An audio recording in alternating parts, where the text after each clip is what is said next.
Plagas del arroz, me decía que es uno de los cultivos más importantes que hay actualmente en la provincia de Corrientes. Hay dos zonas muy importantes, productivas, una cercana al río Mercedes, en el centro de la provincia, y otra en la zona de Itaibaté, entre medio de Ituzaingó y Corrientes. Hay alrededor de 20 plagas que incluyen artrópodos, o sea, insectos y ácaros, nemátodos, crustáceos y aves. Las fases fenológicas del cultivo del arroz, desde la siembra, la semilla, la germinación por debajo del nivel del suelo, después ya empieza a observarse por encima del nivel del suelo hasta llegar a la formación de la hoja bandera, que en las gramíneas es la más importante, ¿no es cierto?, la que va a estar relacionada al rendimiento de la planta, la floración básicamente, y después el grano maduro o de color amarilla, la panoja, ¿no es cierto?, lista para la cosecha.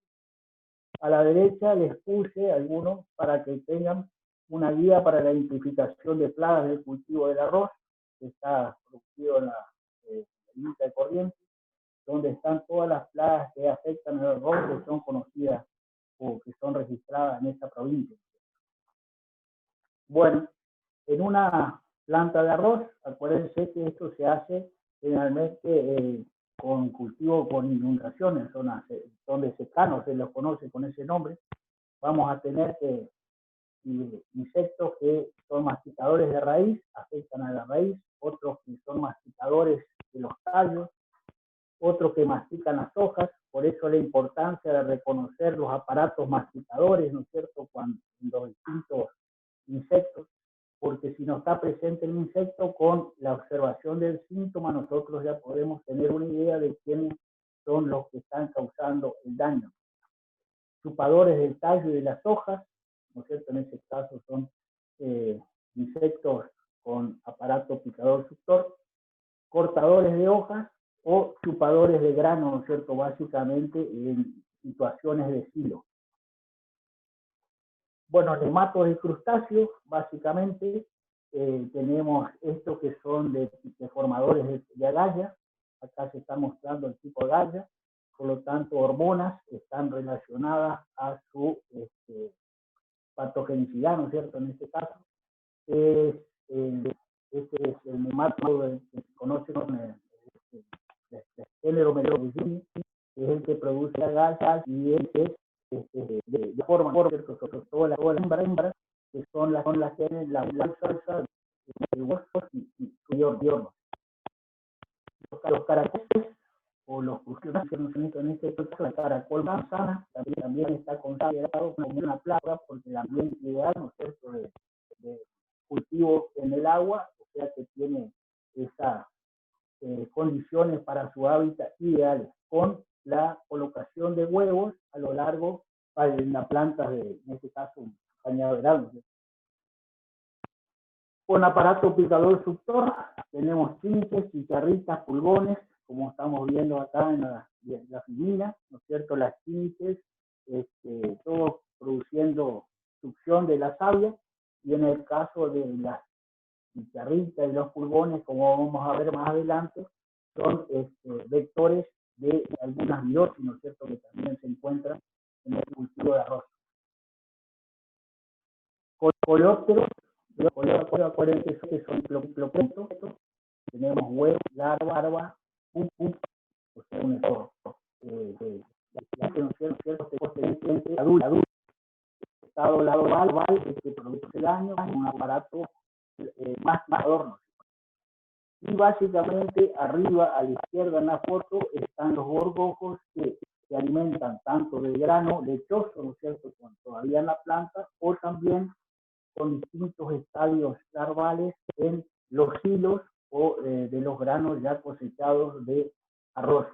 Es uno de los principales problemas, digamos, que tiene la cascarudos, que en los estadios iniciales, ¿no es cierto?, se alimentan de las raíces de las plantas de arroz.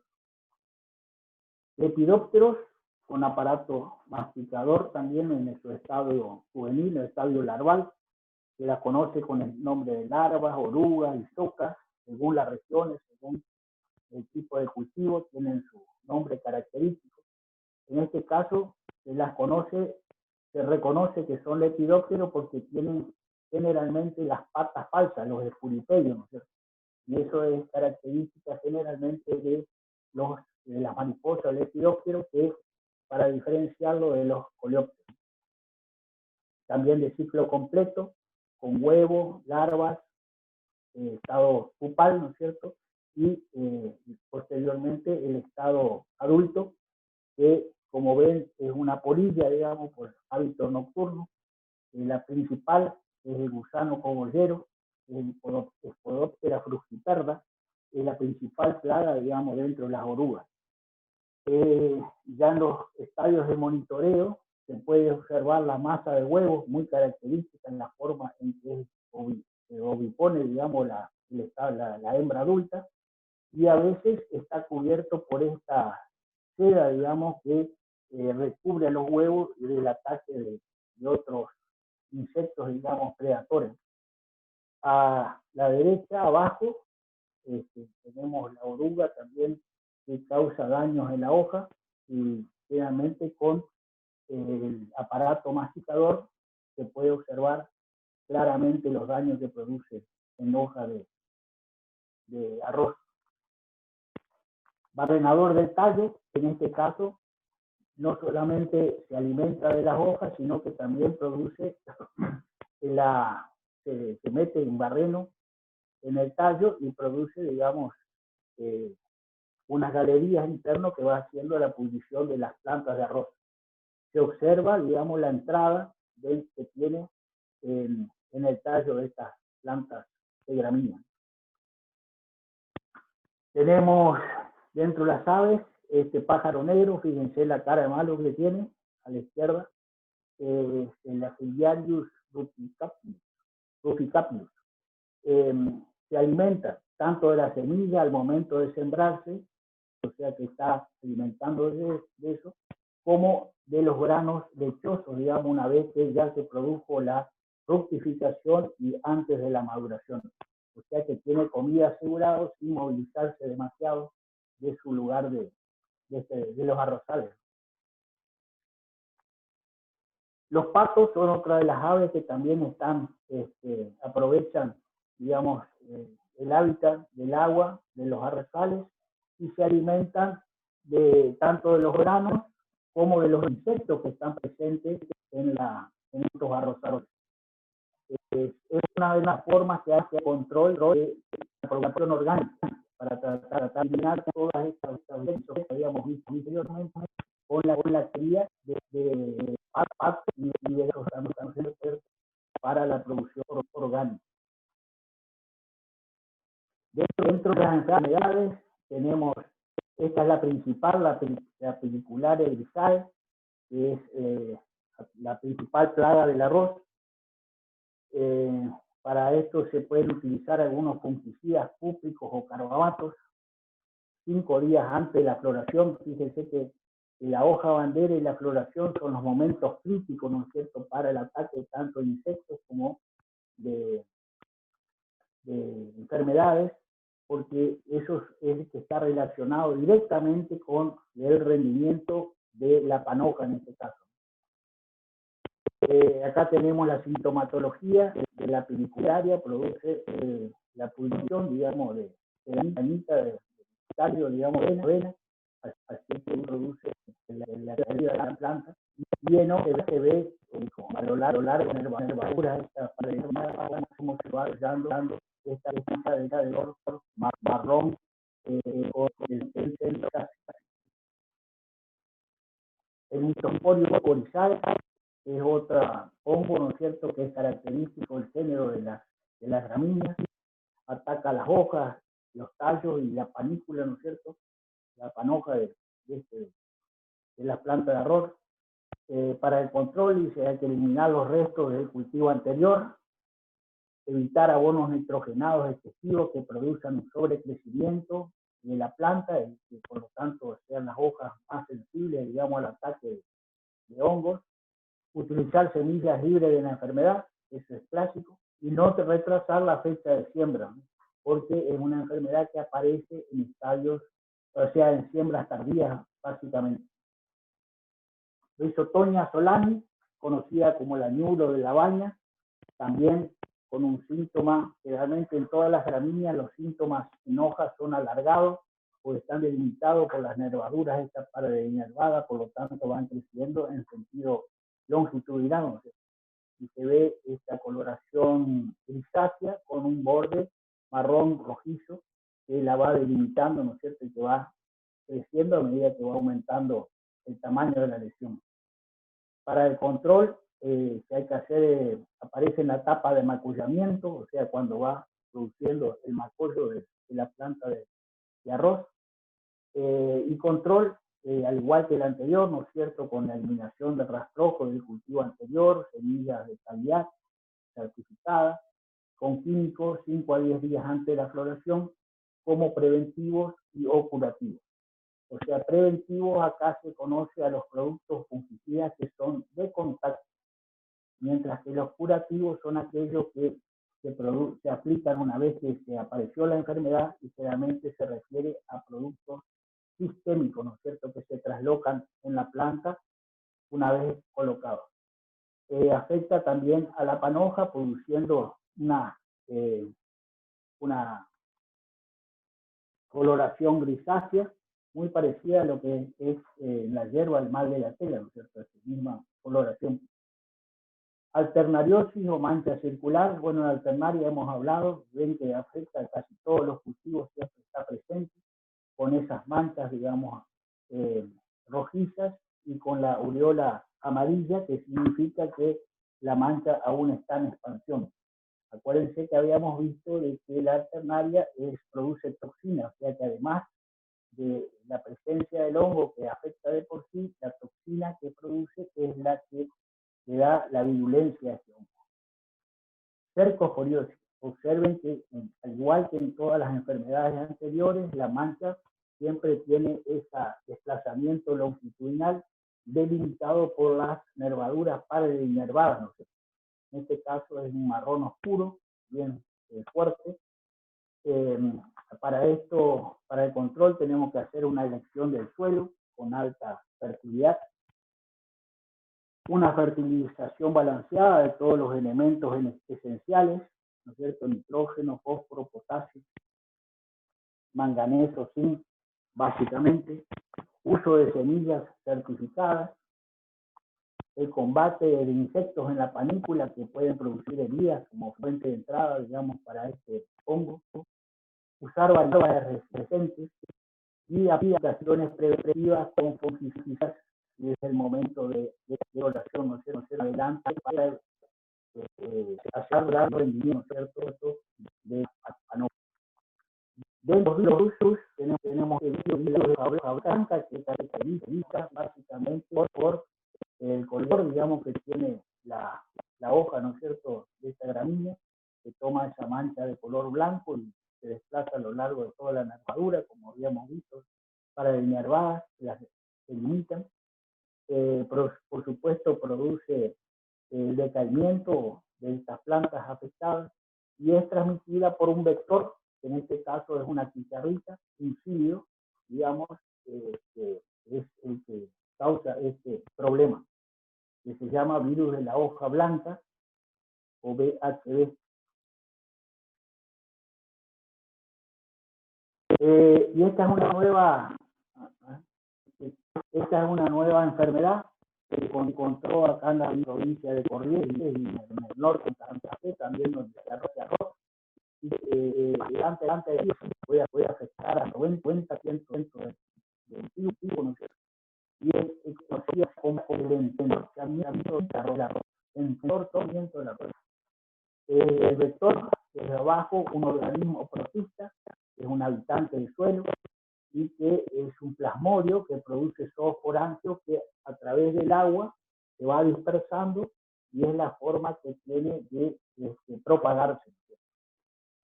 Acuérdense que los zoosporangios, al igual que el caso de Pythium o de Phytophthora, se desplazan por el agua, tienen un flagelo que les permite ese desplazamiento y penetran por la zona de elongación de las raíces, ¿no es cierto?, que es la única zona donde aún no hay su verificación y que por lo tanto pueden producir su penetración. El agente vector se llama Polymyxa graminis y les vuelvo a repetir, es un organismo protista. Bueno, pasando al maíz, entonces, este ya más regionalizado.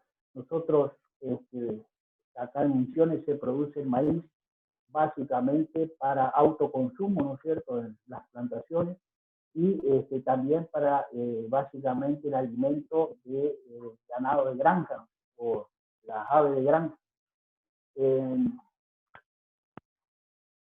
Hay varias plagas que lo afectan y enfermedades que si uno tuviera un cierto control podría aumentar básicamente los rendimientos bajos que existen en Misiones en promedio. Y básicamente aquellos que atacan el estado de ensilado una vez que se cosecha, que producen severos daños y pérdidas bastante importantes. Dentro de las plagas, tenemos plagas del suelo, taladros, barrenadores, insectos y algunos ácaros, ¿no es cierto?, que también la afectan. El primero, en la etapa de siembra y hasta después de la germinación, tenemos gusano alambre, Ageliotes lineatus, que es un coleóptero, ¿no es cierto?, con aparato bucal masticador, que produce daños, ¿no es cierto?, a nivel de la planta joven. Son perjudiciales hasta que la planta alcanza 6, 7 hojas, después de eso ya se vuelven resistentes. Una forma de control sería la rotación de cultivos con otras plantas que no sean gramíneas, ¿no es cierto?, nuevos ciclos de plantas que no sean gramíneas, y eliminación de los rastrojos de los cultivos anteriores en el caso que se haga maíz sobre maíz. Cuando la planta tiene más de 8 hojas, aparecen estas larvas, ¿no es cierto?, que son de orugas o de lepidópteros, de hábito también nocturno, ¿no es cierto?, por el color que tiene la mariposa. Sesamia nonagriodes, es la agente causal, y también la que se conoce como la rosquilla, que por cuando uno la toca se vuelve enroscada. Lo interesante de esto es, fíjense en la foto que está a la izquierda de la pantalla, van a ver los daños que produce el aparato masticador en las hojas de maíz.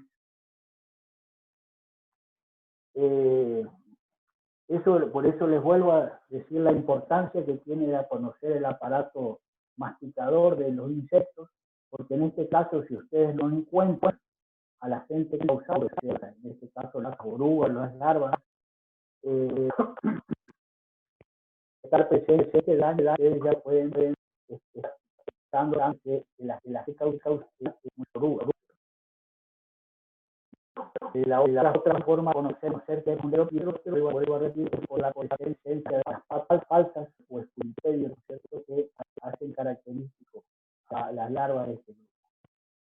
Otras larvas, ¿no es cierto?, que están presentes en las plantaciones de maíz son, bueno, la sesamia, que ya habíamos visto, y Liotis, que también ya empieza a afectar también a nivel de los granos ya maduros, ¿no es cierto?, que son lo que generalmente encontramos cuando pelamos las chalas del maíz y está presente este tipo de oruga, ¿no?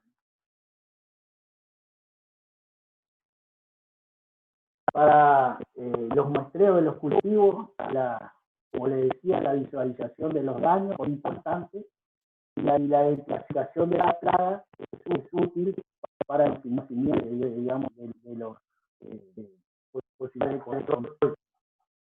Para eso una forma es eliminar los rastros del cultivo anterior, de todo son de eliminar,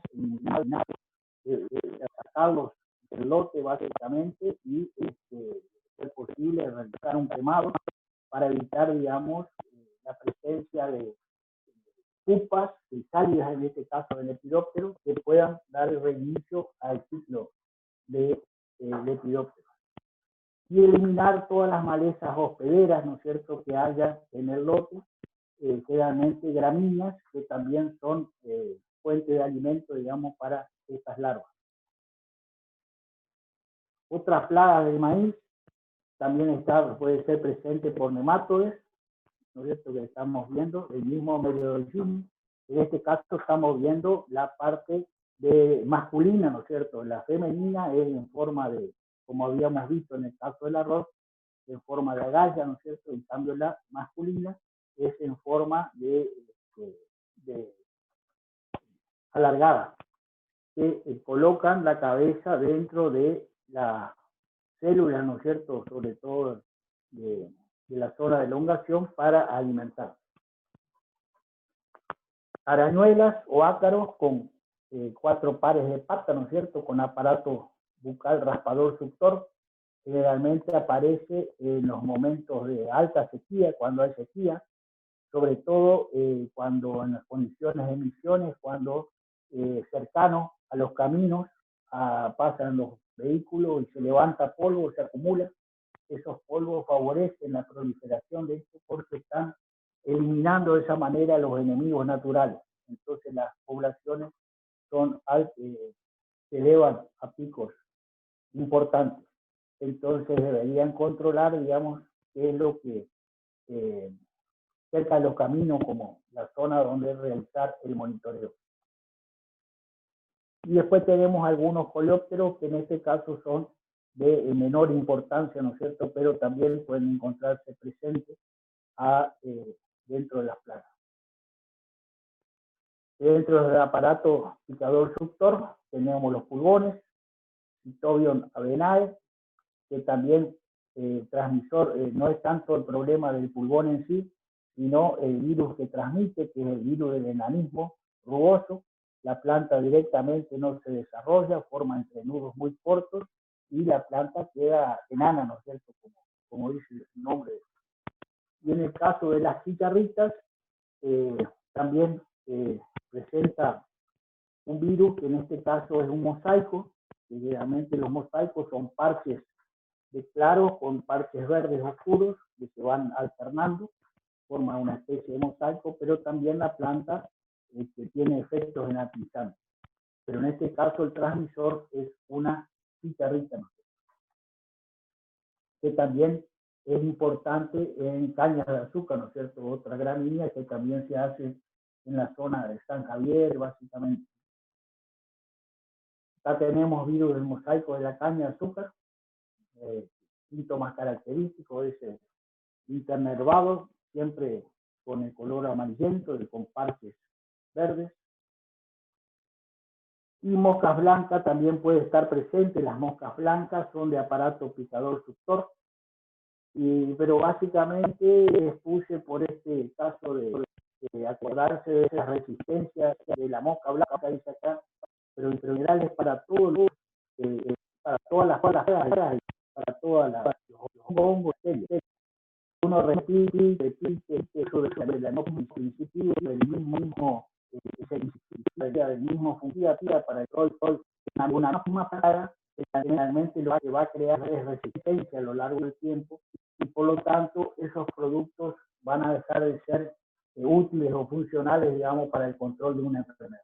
Así que recuerden siempre alternar los principios activos para evitar o al menos retardar la aparición de plagas resistentes, ¿no es cierto? Porque tampoco hay muchos productos disponibles en el mercado y por lo tanto quedaríamos acéfalos, digamos, para el control de esto.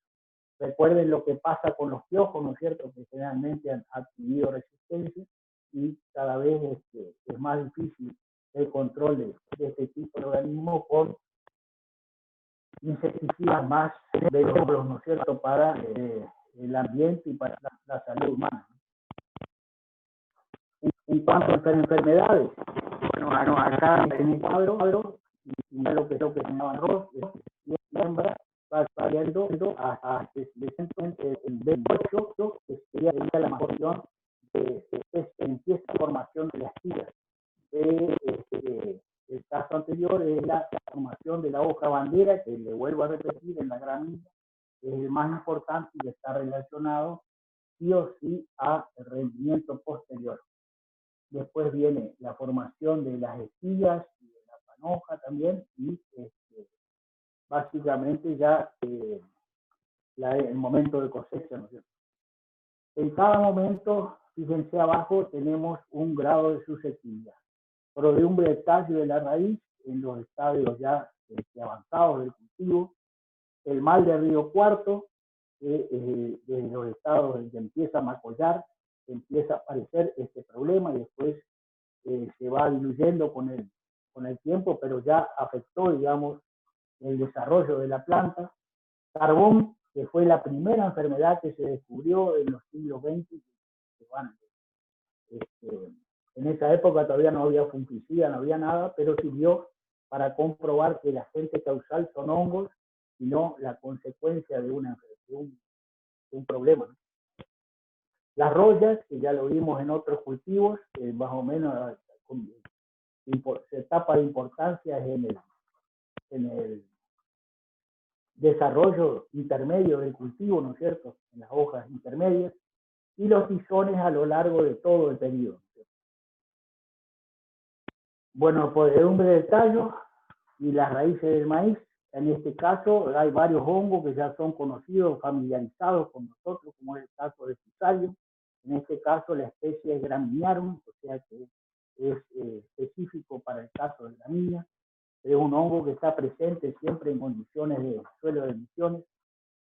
Recuerden, esta es la forma asexual siempre, y la forma asexual es lo que vimos con la Xiberella en la clase pasada, que es productora de una hormona, el C3, que es la xiberelina. Sclerotium, que eso también ya vimos en varios cultivos anteriores, forma sexual. Macrofomina facioli, también un hongo de suelo en forma sexual. Y Clodia, que también está presente, digamos, en esta podredumbre del tallo y de raíz. Para esto, para el control, deberíamos usar híbridos de buen comportamiento para la zona, sembrar con adecuada humedad, evitar un exceso de densidad de plantas para evitar alta humedad relativa que pueda ser benéfico para el patógeno, mantener una adecuada fertilidad del suelo, buen balance de nitrógeno y potasio, no elevadas dosis de nitrógeno que puedan hacer que vaya en vicio, digamos, las plantas de maíz, y el correcto control de las malezas y de los insectos. Bueno, acá vemos dos situaciones en la foto. Uno es la formación del micelio blanco, característico, con generalmente un olor bastante putrefacto, que está relacionado al Sclerotium. Y en la foto de la derecha hay un corte del tallo donde se observa las líneas rojas características de la presencia de Fusarium, ¿no es cierto?, que son bien típicas y que sirven para el diagnóstico de este tipo de hongos. El mal de Río Cuarto, como decía, una enfermedad grave, una enfermedad grave que es desde el momento en que se produce la acción de, digamos, la planta de hierba, o sea, el primero estadio de la enfermedad. Se lo conoce así porque es muy importante en la zona maicera de la Argentina, sobre todo en el sur de Córdoba, donde está Río Cuarto, digamos, por eso se le da el nombre. Ahí se ha vuelto endémica, o sea que siempre está presente. Es un virus que no se transmite por semilla.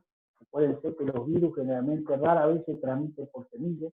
La semilla viene a ser de filtro, pero sí es transmitido por este vector, nuevamente una chicharrita de Facodes fuchsialis, que bueno, se lo conoce con ese nombre de chicharrita. Ahí no pueden observar, digamos, los daños que produce este virus. Las hojas no llegan a desarrollar, y también se observa en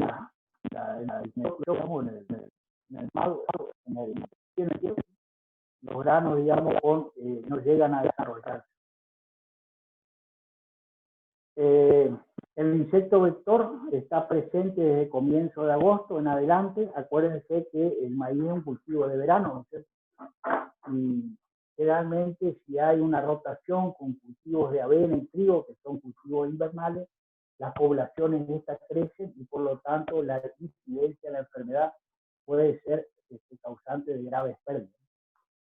El carbón de la espiga, como les decía, forma ese carbón sobre la espiga y esta fue la primera enfermedad que fue reconocida donde se realizaron los postulados de Koch, colocando el carbón sobre semillas de maíz o de trigo, digamos, que se siembran, esta enfermedad vuelve a producirse. Y ahí se sacó la conclusión de que existen los agentes patógenos y que eran causantes de problemas. En este caso, el carbón es un hongo bacillomycete, o sea que a pesar es un hongo de los más evolucionados, ¿cierto? Que tienen la forma sexual conocida.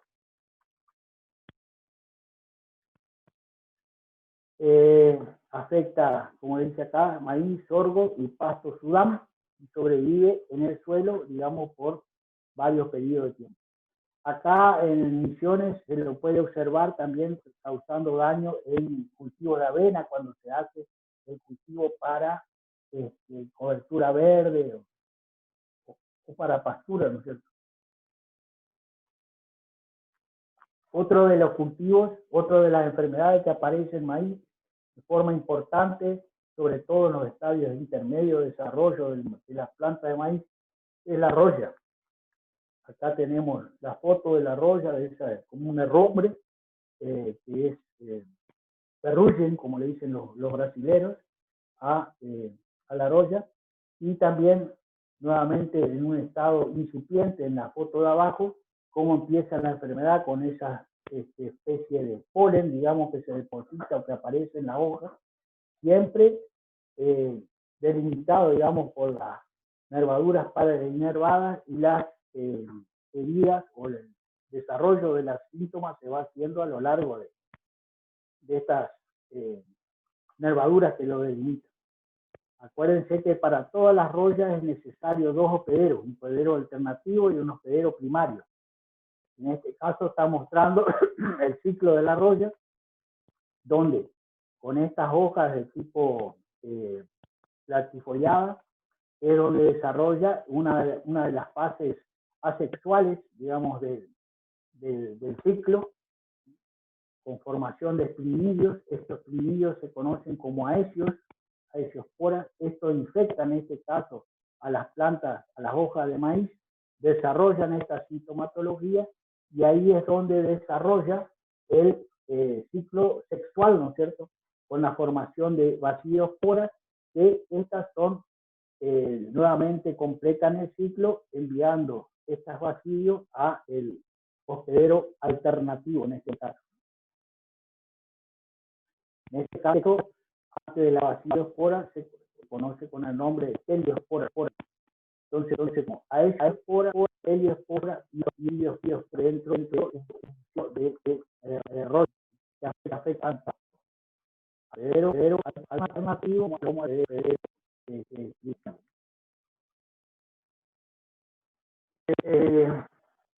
acá hay algunas pautas, digamos, para el monitoreo y el control de roya. Básicamente, tenemos la roya común del maíz, que es la Puccinia sorti, porque también en el maíz se encuentran varios tipos de roya. Es una enfermedad endémica de la zona maicera, o sea que aparece todos los años, con diferentes niveles de severidad según el híbrido que se emplea. Puede decir que el maíz realmente hoy se venden semillas híbridas. Los biotipos del patógeno, o sea que se encuentran presentes en ese lugar, puede ir variando a través de los años, y las condiciones ambientales que manejan durante el ciclo de cultivo. Para el control se debe realizar el monitoreo sistemático de esa hoja bandera que decía, lo más importante desde ahí en adelante. Y hasta 6 días después de esta floración, que sería el estado fenológico R1. O sea que el tiempo más o menos sería 30 días, 15 días antes o 15 días después de la floración, es donde hay que estar atento y monitoreando la presencia de esta roya. Para el caso de híbridos muy susceptibles, se puede realizar una aplicación a partir de la formación de la hoja bandera, que alcanza un umbral de daño importante y las condiciones son predisponentes, ¿no es cierto?, como temperaturas frescas y una buena amplitud térmica. Para eso se utilizan fungicidas cúpricos, ¿no es cierto?, sulfato de cobre, cloruro de cobre, hidróxido de cobre pueden ser interesantes para el control de la roya.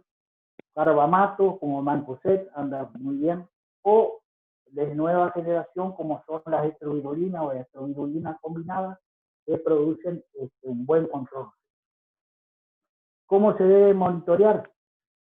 Se debe monitorear unas 20 plantas en cada lote de maíz y cuantificar el número de pústulas de roya y el largo de cada lesión si se está evaluando el tizón, que es la otra enfermedad que vamos a ver después. En el caso de monitorear en la hoja bandera, cuando se está formando la hoja bandera, considerar todas las hojas verdaderas expandidas de la planta y si no, mientras que el monitoreo, considerar solo las hojas que se producen con la formación de la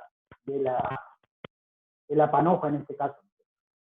Después se calcula el número de pústulas de roya, sumatoria del número de pústulas y se divide